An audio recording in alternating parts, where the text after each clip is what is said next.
In chapter 4, through the first 43 verses, we see Jesus in Samaria. We have the account of Jesus saving a Samaritan woman. The entire account goes through verse 43, and of course is a picture of God's grace. John's the only one who records this event. It's a simple,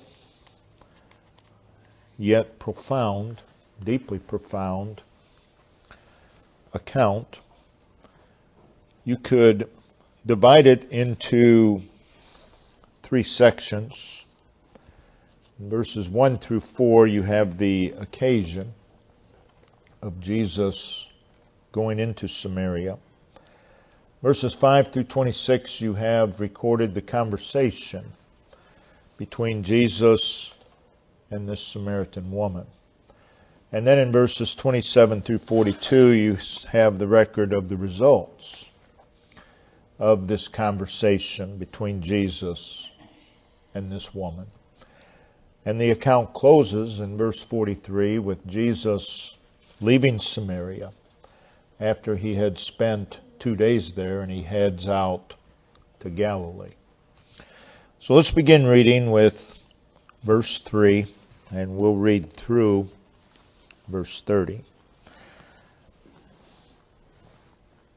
He left Judea and departed again into Galilee, and he must needs go through Samaria. Then cometh he to a city of Samaria, which is called Sychar, near to the parcel of ground that Jacob gave to his son Joseph. Now Jacob's well was there.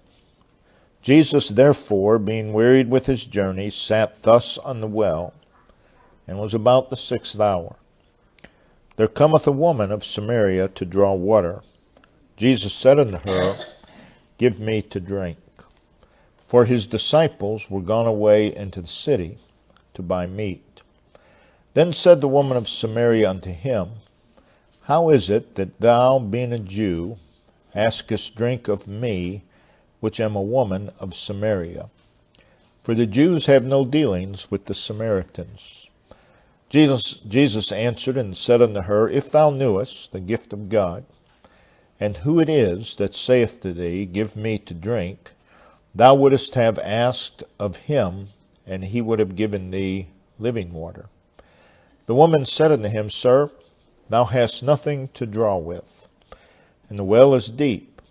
From whence then hast thou that living water? Art thou greater than our father Jacob, which gave us the well, and drank thereof himself, and the children, and his cattle?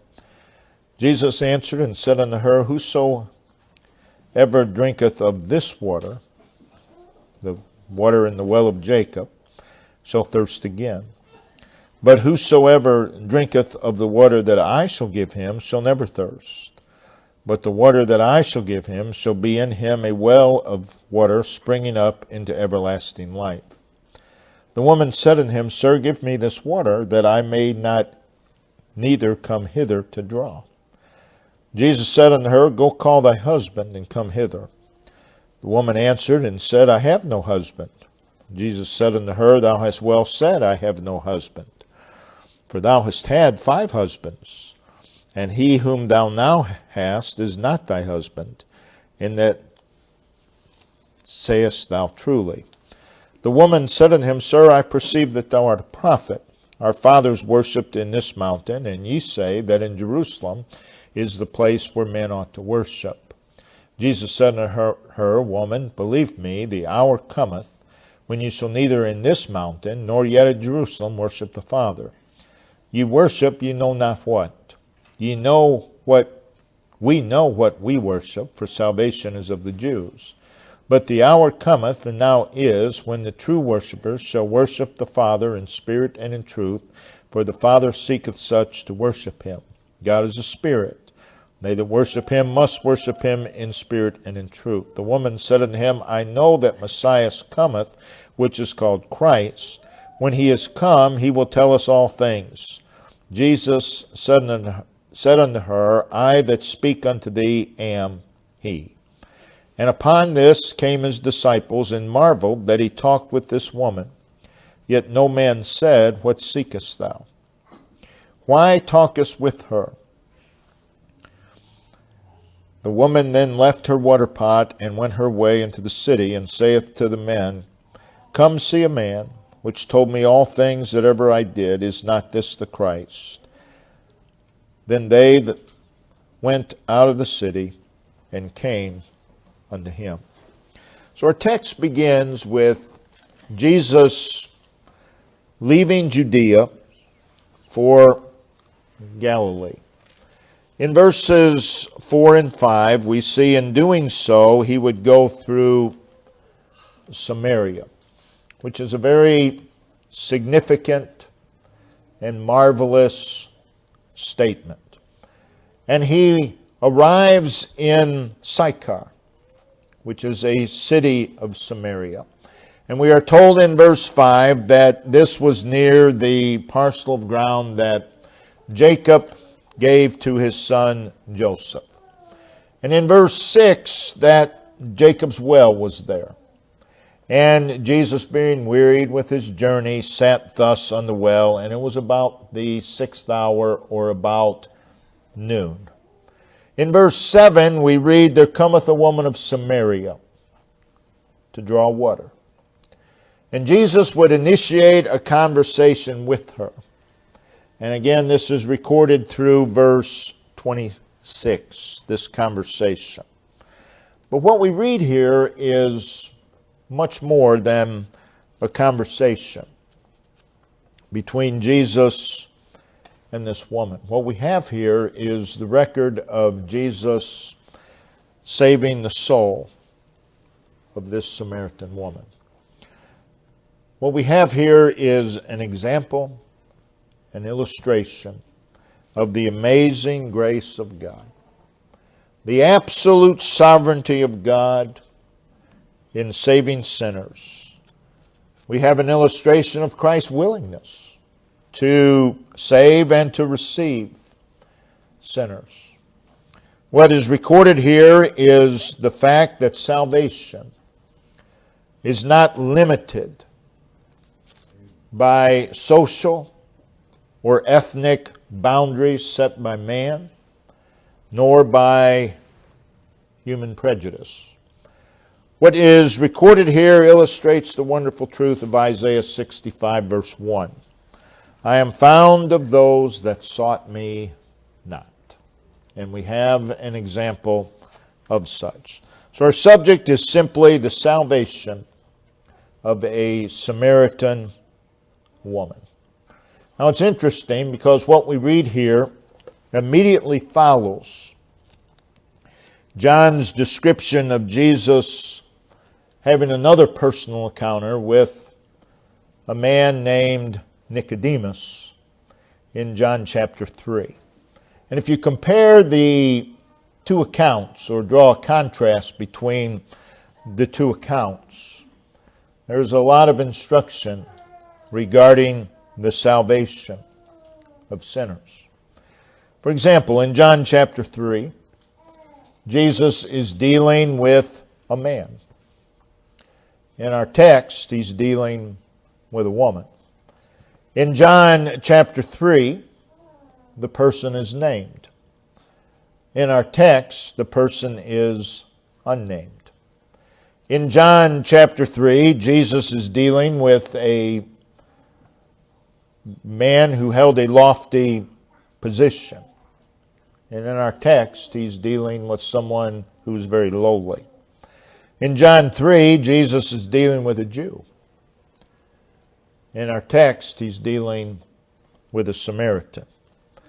In John 3, the encounter took place at night. And in our text, it takes place in the light of day. What's the point? The point is, man or woman, it is Jesus that saves. Well known or completely unknown, it is Jesus that saves.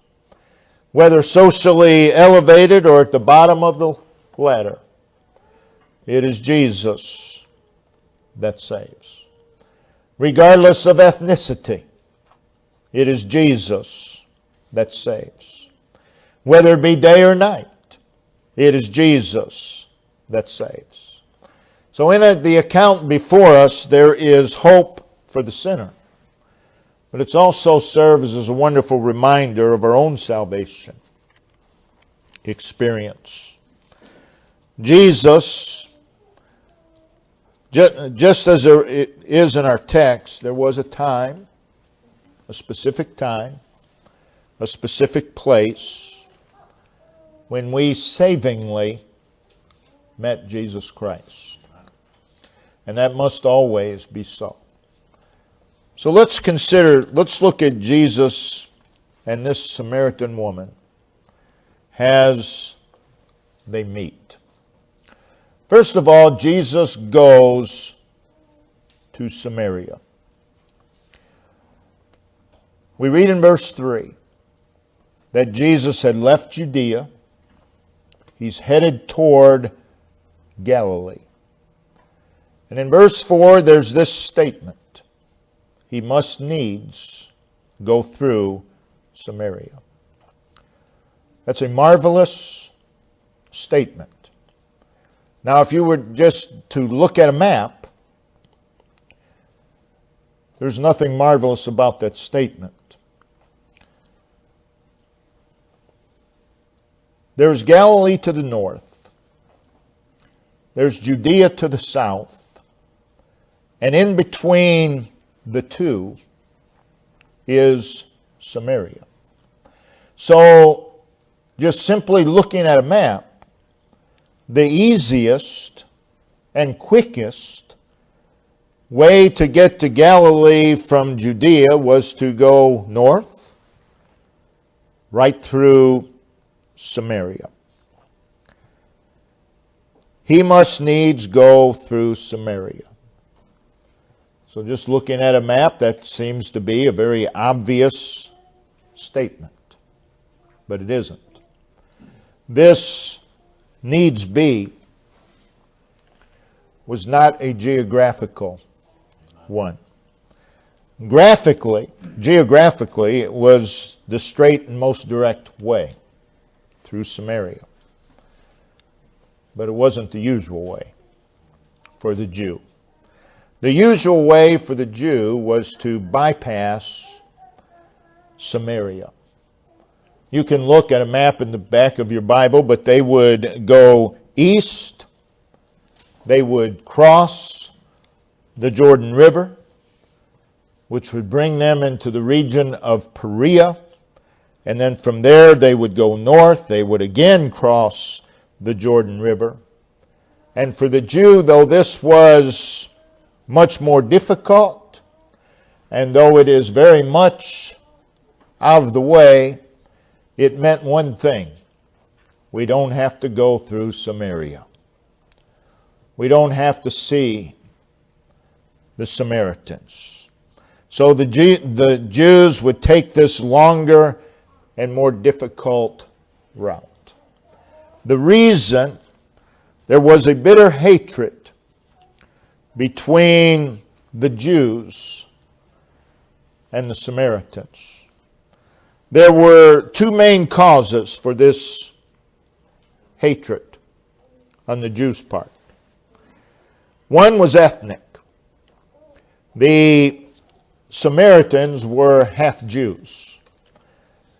They were a mixed breed, if you will, and that came about as the result of the Assyrian captivity,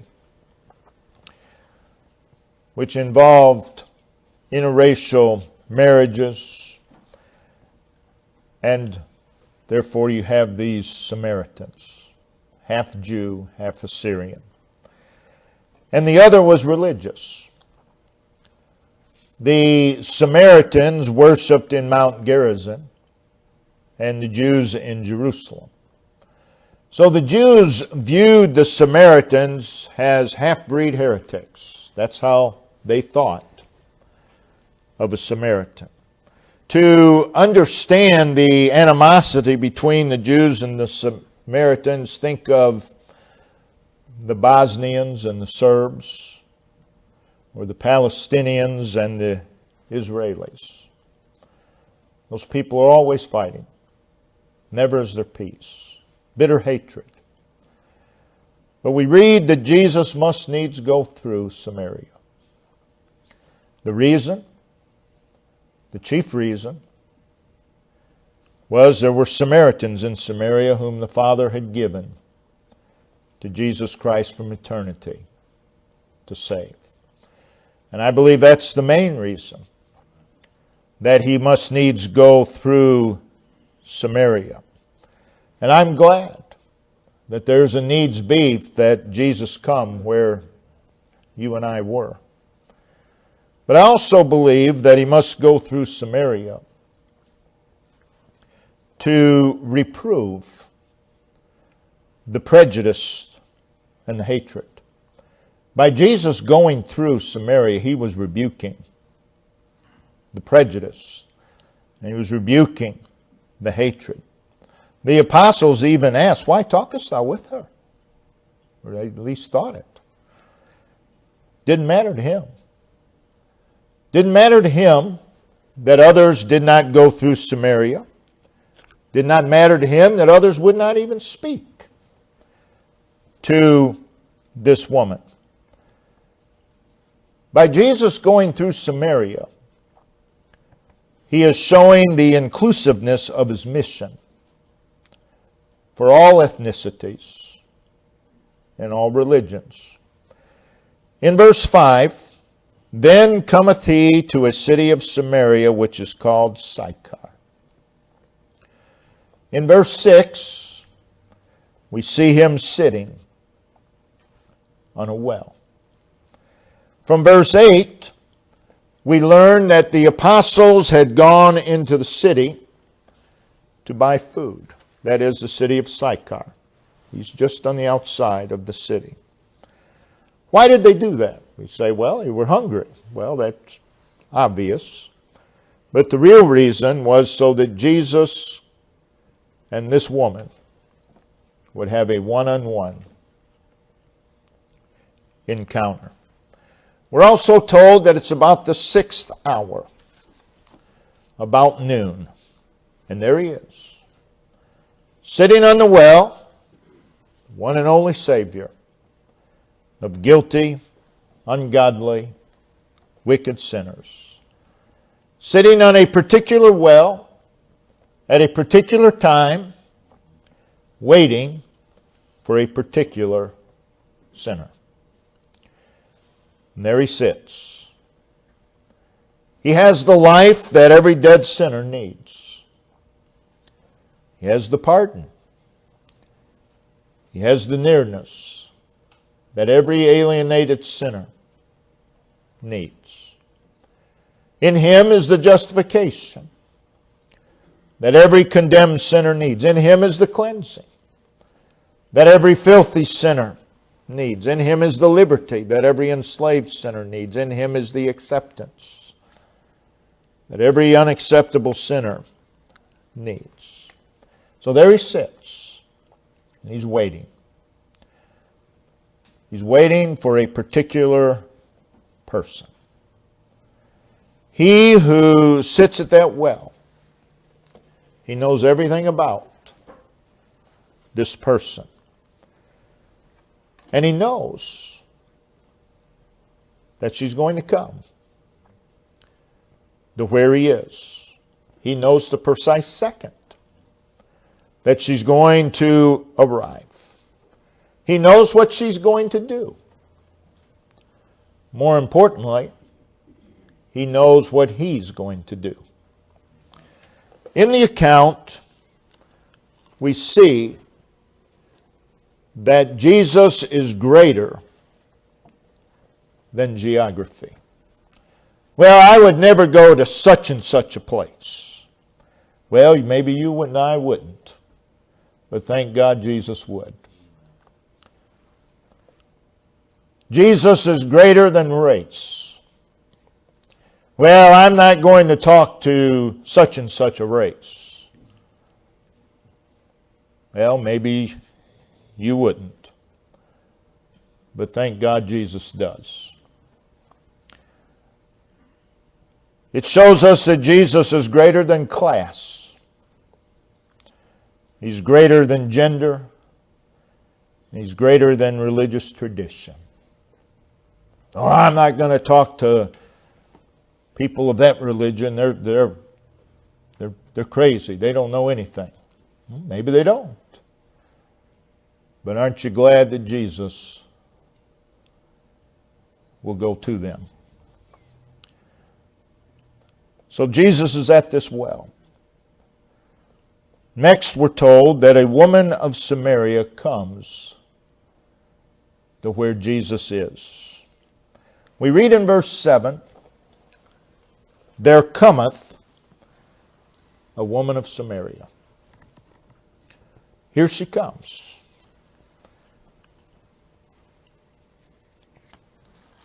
And that's why he's there. That's why he's there, because she's coming.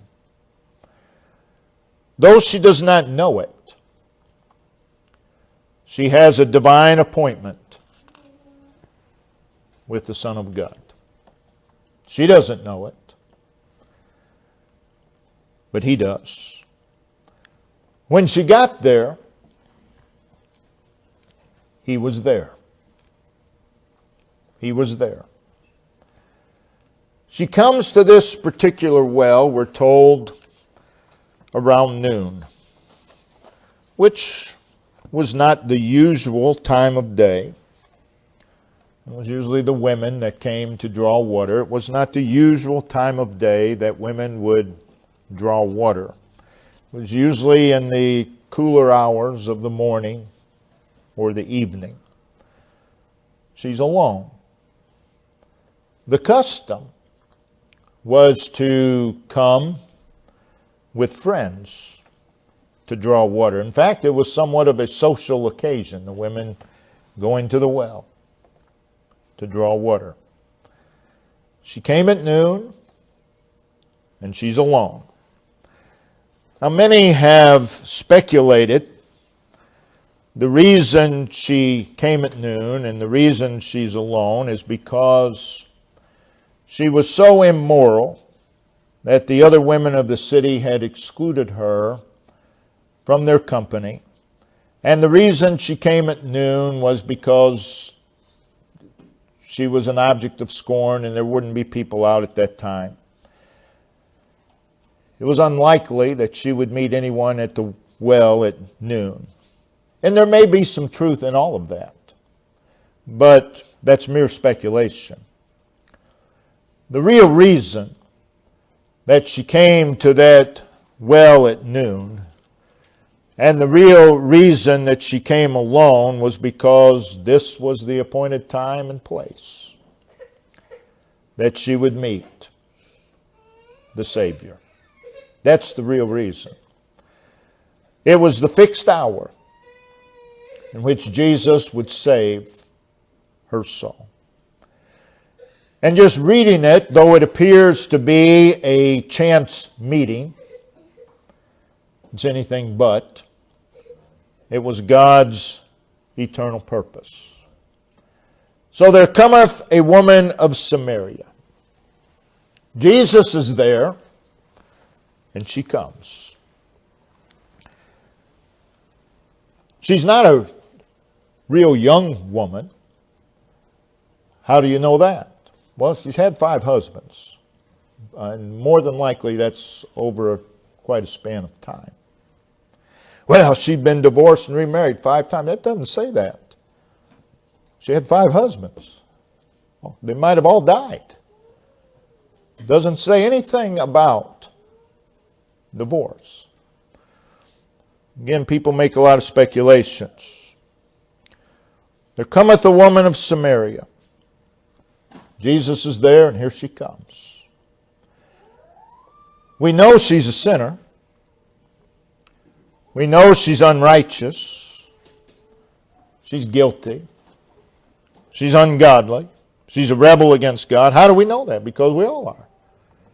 And she's no different. She is stuck in a religion that becomes apparent as you read on. She's loaded down with sin and shame. She's a desperately needy soul. She's in need of the life and the pardon and the justification and the cleansing that He can give. She's in need of all of that. But that's not the reason she's coming. It tells us she's coming to draw water. That's her reason for coming. She's not coming to meet Jesus. She's coming to draw water. So here she comes.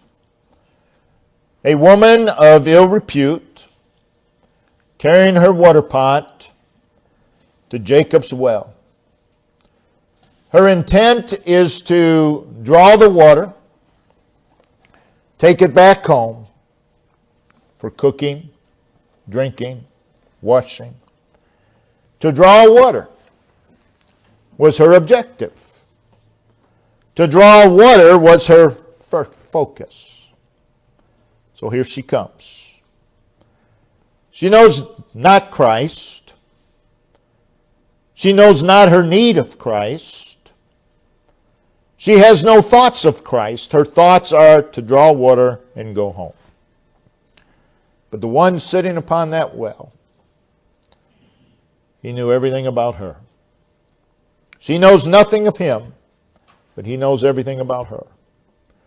He knew her need. He not only knew her need, but he had everything that she did need. And he was there for her. He was there for her.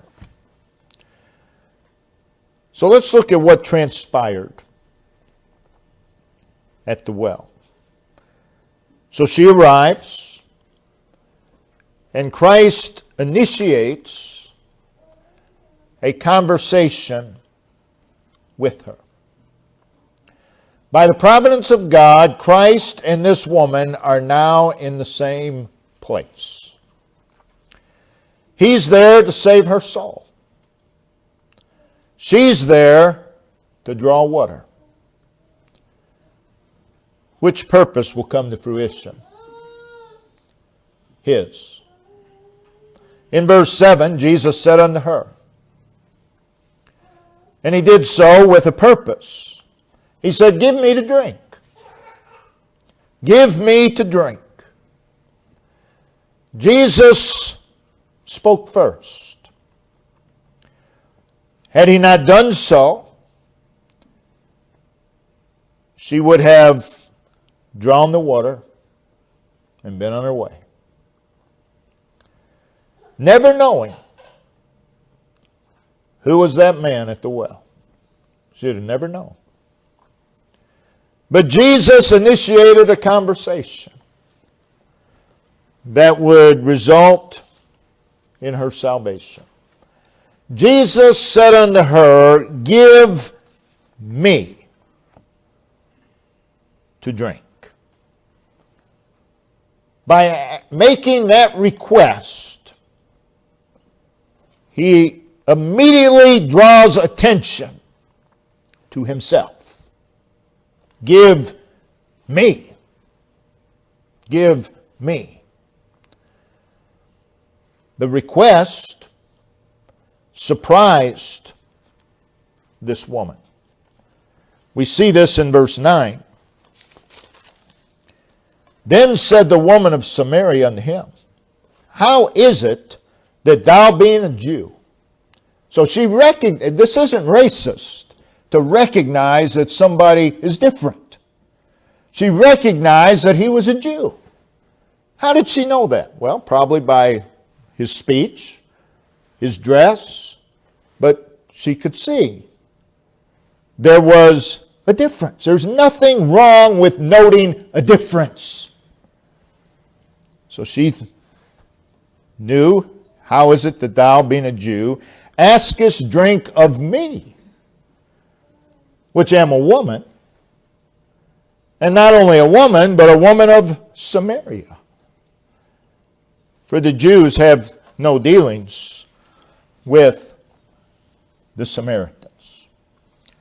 Now she's surprised on three fronts.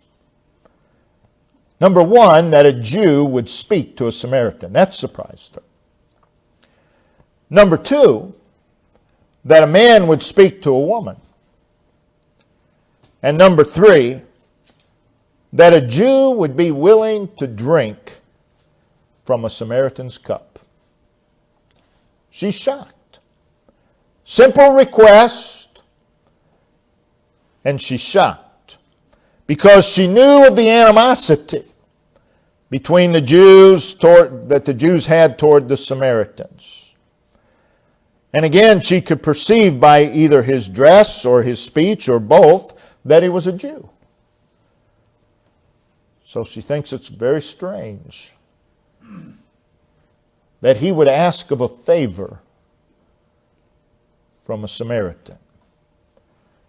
Secondly, we see that she was blind to who he was. Keep in mind, Jesus is there to save her soul. In verse 9, we see those words, thou being a Jew. That's what she saw. Here is a Jewish man. That's all she could see. Standing or sitting right before her was Jesus Christ, God in the flesh, and all she sees is a Jew. Right before her, speaking directly to her, was Jesus Christ. And all she can see is a Jew. He's holy. He's spotless. He's pure. He's impeccable. He's the Son of God. Thou being a Jew. That's what she sees. In other words, she saw nothing special nor extraordinary about him. He's just a Jew. She's ignorant. She's blind to whose presence she was in. And had not Jesus continued this conversation, she would have gone from that well, perhaps returned home and said, when I got to the well today, there was a Jewish man there. And he asked me to give him a drink. And that would have been the extent of it. There was a Jewish man there. She would have forever remained ignorant concerning who he was, had Jesus not dealt with her. Christ addresses her blindness. Again, Jesus is there to rescue her soul. And no one can be saved without knowing who Jesus is. And she doesn't know.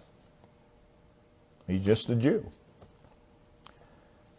But Jesus would not leave her in her blindness. Aren't you glad? Notice verse 10.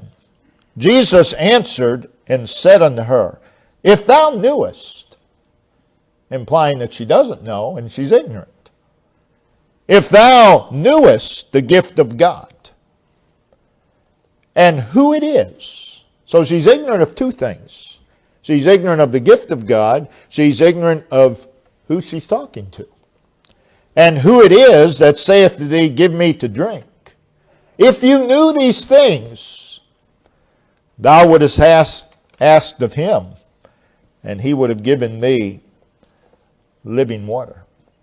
If thou knewest, thou wouldst have. She did not know him. She did not know her need. She did not know that he was what she needed. Man neither knows his need nor the one who can minister to. that need. And no sinner will ever ask for what they need until they know what they need. And that's what he's pointing out here. This woman is blind. She's ignorant. The sinner must be brought to the realization of their awful and terrible condition before God. The sinner has to be brought to realize their desperate need of a Savior. The sinner has to be stripped of their own self-righteousness and made willing to come to God as an empty-handed beggar. And Jesus would do all of this for this woman. You have to know. If you're here and unsaved, you have to know. You have to be brought to know and feel your unsaved condition. And brought to know and feel the danger that you're in. And that in and of yourself you have nothing to offer unto God for your soul. The unsaved sinner doesn't know. They don't know. We've heard people say, oh, they've heard the gospel, they know. No, they don't know. No, they don't know. Because if they knew, they would come. But they don't know. But Jesus would not leave this woman in that condition. Notice the woman's response to Christ's statement. In verse 11, the woman said unto him, Sir, she's respectful, thou hast nothing to draw with. You don't have a water pot. You have nothing to draw with. And the well is deep. From whence then hast thou this living water? She's totally ignorant concerning this living water that Jesus has spoken of. Art thou greater than our father Jacob, which gave us the well, and drank thereof himself, and his children, and his cattle? So she says, Sir, I have a bucket. I can get water from this well anytime I want. You don't have a bucket.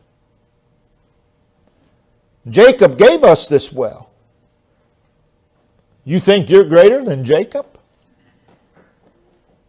She's boasting of what she has. She's boasting in Jacob's well. She's boasting in her history. She's holding unto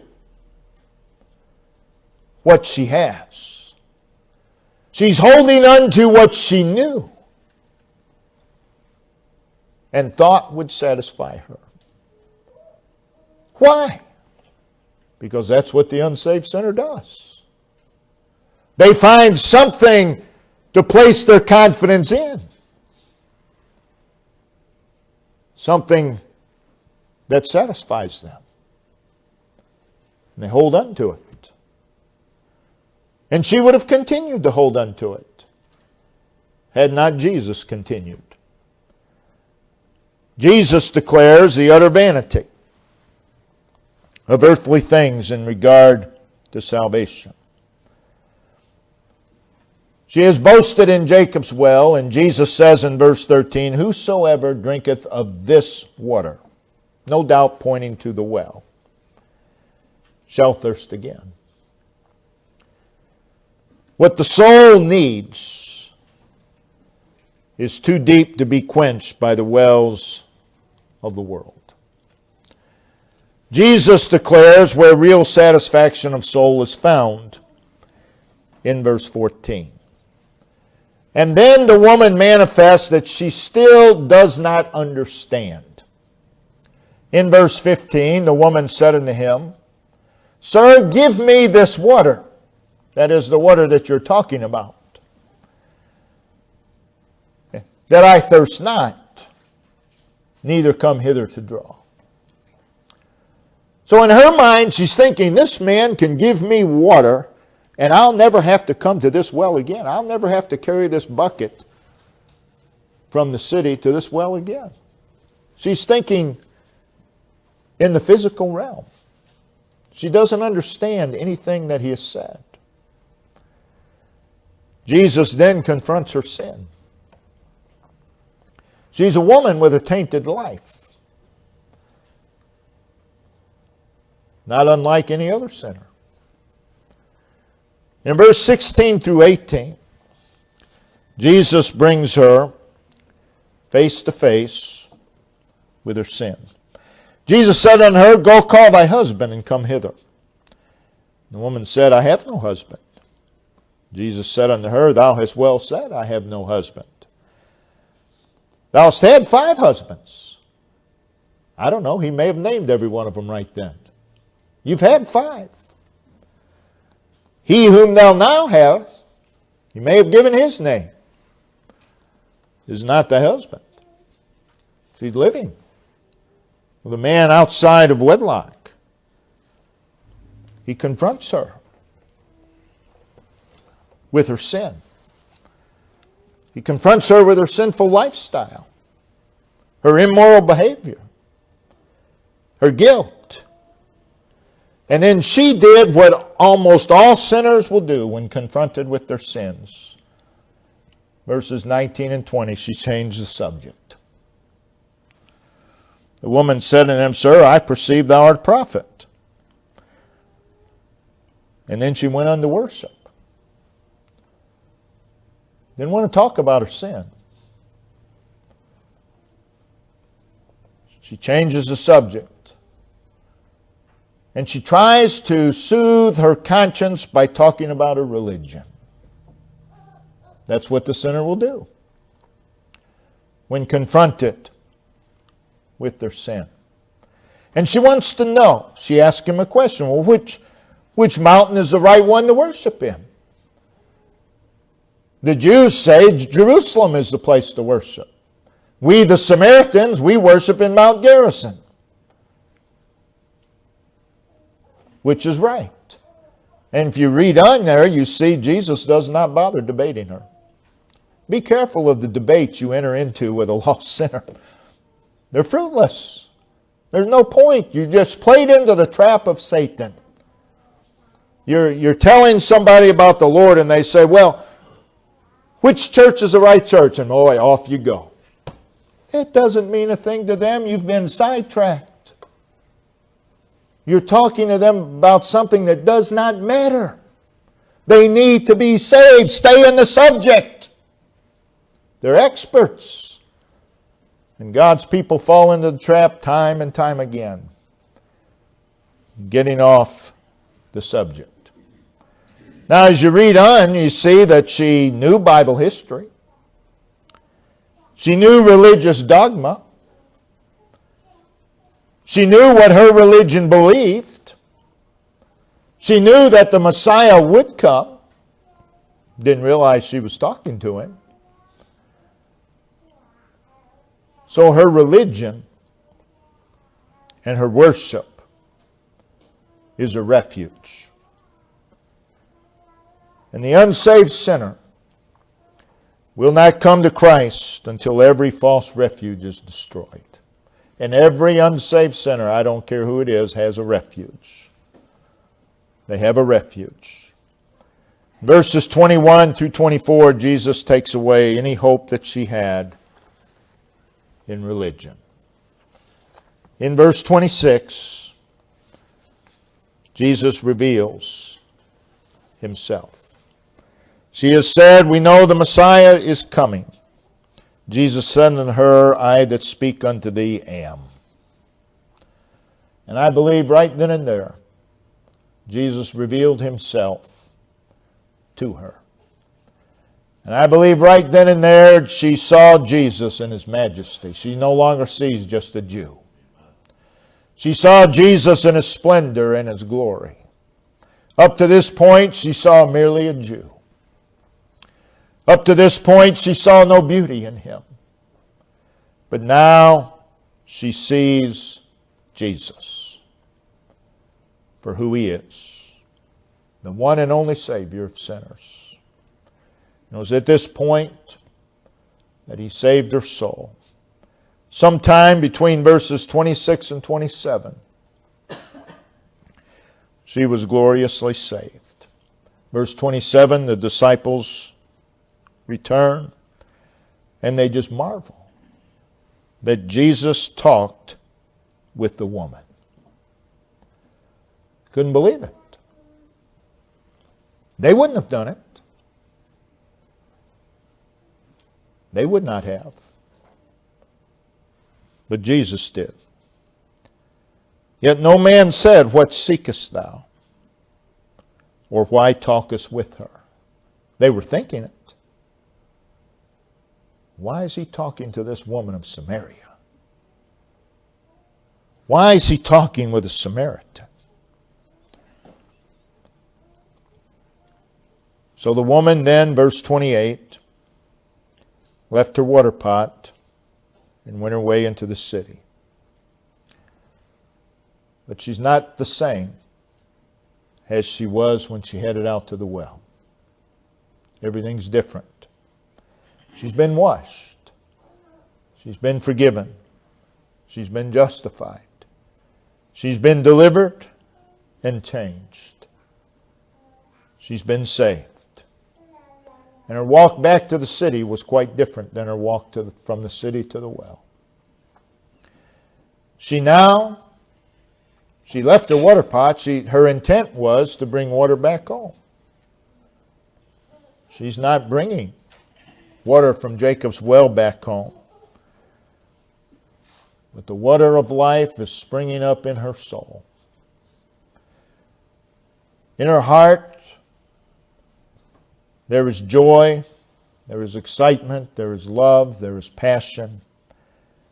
And she gets to the city and she says, "Come see a man. Come see a man. Is not this the Christ? Come see a man that hath told me all things. Is not this the Christ?" That's the message that every unsaved sinner needs. Come see a man. Come see a man. Is not this the Christ? Come see a man that can give you peace with God. Come see a man that can forgive and wash away your sin.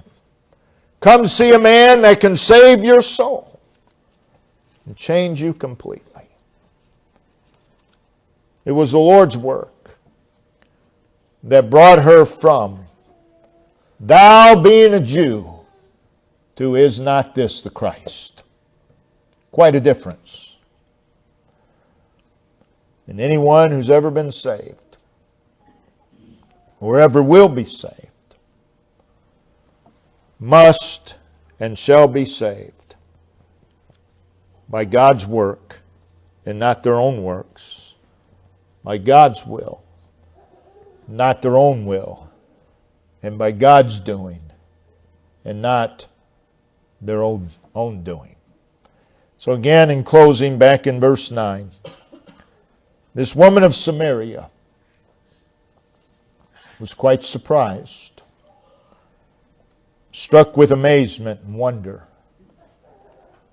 that Jesus, being a Jew, would speak to her, being a Samaritan. And oh, the wonder of it all, that Jesus would come and speak to sinners. And that he would come and save sinners. Oh, the wonder of salvation. Brother Ben, if you'd come and lead us in singing, let's all stand.